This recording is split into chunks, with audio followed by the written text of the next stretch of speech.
Министерот Тимчо Муцунски во Страсбур порача дека македонскиот јазик, идентитет и достоинство никогаш не смеат да бидат предмет на преговарање во процесот за Европската унија. Тој предупреди дека условувањата со идентитетски прашања ја нарушуваат довербата во проширувањето и создаваат опасен преседан. Муцунски истакна дека на масата треба да бидат само реформите и владењето на правото, а не националниот наратив. Потсети дека државата е 20 години кандидат и целосно усогласена со Европската унија на дворешната политика, но дека бугарската блокада го поткопува процесот. Паралелно, и министерот Муртезани ги презентираше клучните реформи и приоритети во европската интеграција. Државниот ревизор Максим Ацевски соопшти дека мерките за спречување родово и семејно насилство не се доволно ефикасни, според конечниот ревизорски извештај за имплементацијата на Истанбулската конвенција. Од предвидените 52 активности, помалку од половината се целосно спроведени, што покажува недостиг на кадар во центрите за социјална работа, недоволно засолништа и слаба соработка со невладиниот сектор. Ацевски потсети дека измените во законите доцнат и нагласи дека е неопходна силна култура на превенција. Во земјата се регистрирани над 6200 случаи на родово и семејно насилство, од кои повеќето со сериозни последици. Очекува препораките да доведат до подобар систем и помалку случаи. Охрид станува град со најголем јаз во цените на становите во државата. Старите станови таму чинат околу 1300 евра за метар квадратен, а новоградбите достигнуваат и до 3000 евра за метар квадратен, разлика што не се забележува ниту во Скопје. Директорот Иван Живковски вели дека новиот извештај ќе го потврди овој тренд, при што токму модерните згради на атрактивни локации ја креваат горната граница на цените. Старите објекти остануваат значително поевтини.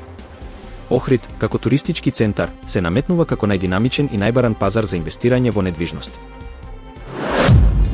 Лукойл Македонија соопшти дека виза картичките повторно целосно функционираат на сите нивни бензински станици, без ограничувања и без промени во услугите.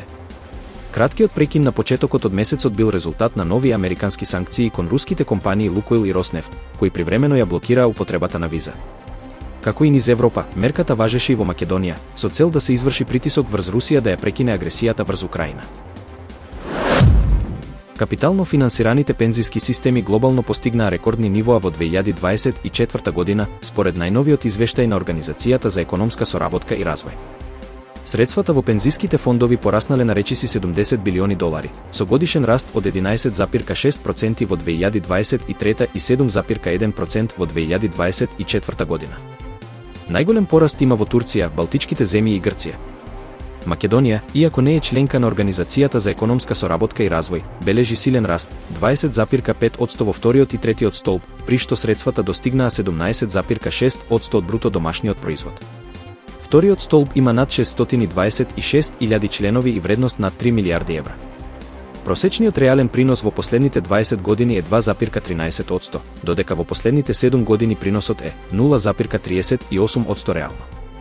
Организацијата за економска соработка и развој ја позиционира Македонија во златната средина според долгорочните приноси, со 1,8% на 10 години и 2,5% на 15 години.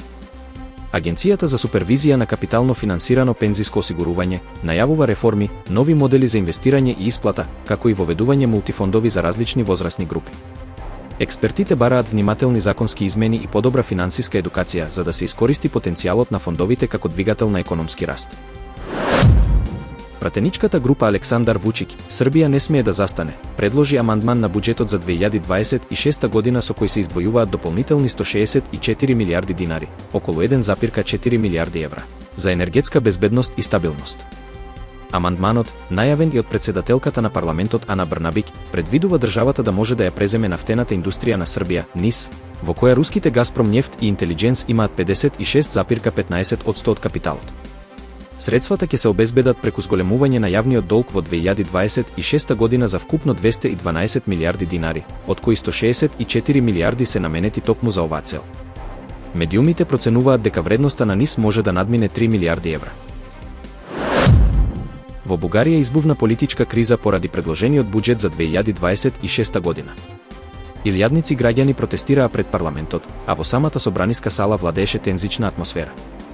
Лидерот на ГЕРБ, Бојко Борисов, нареди премиерот да го повлече буџетот и порача дека државата ќе работи по стариот документ се додека не се постигне договор. Тој смета дека влезот во еврозоната може да се изведе и со 1/12 од стариот буџет. Протестите достигнаа околу 70.000 луѓе, повторувајќи сцени од драматичните настани во 2013 година, кога пратеници исто така беа блокирани во парламентот. Повеќе од 15 големи нафтени и гасни компании, меѓу кои ExxonMobil, Shell и Orlen, поднесоа тужби против новата регулатива на Европската унија за складирање јаглерод. Според неа, до 2030 година мора да се изградат капацитети за складирање 50 милиони тони CO2 годишно.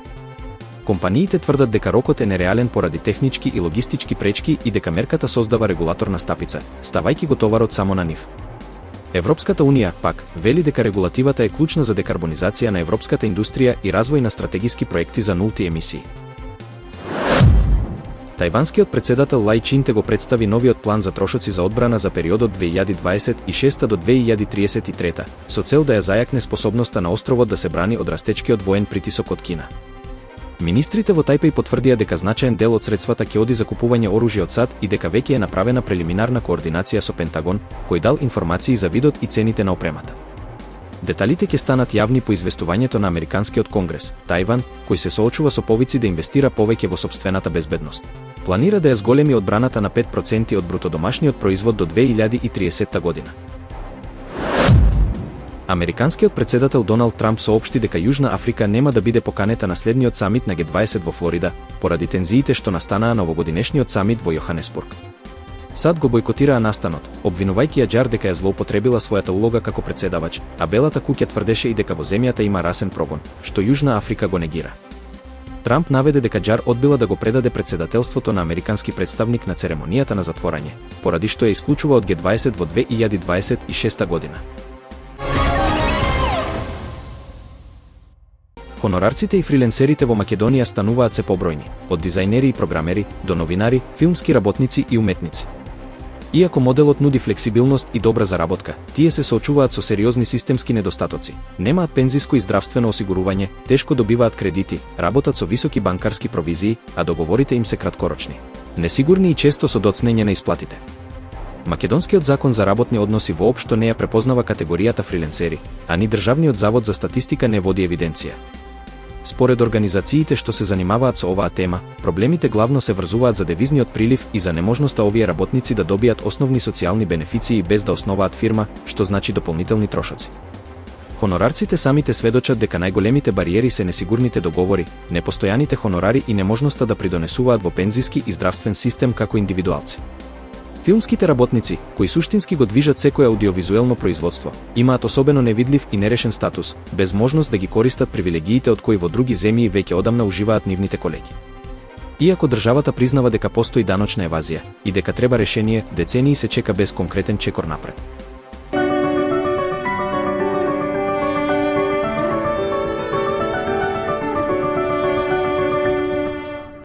До петок ќе се задржи облачно време со повремени врнежи од дожд пообилни во источните делови.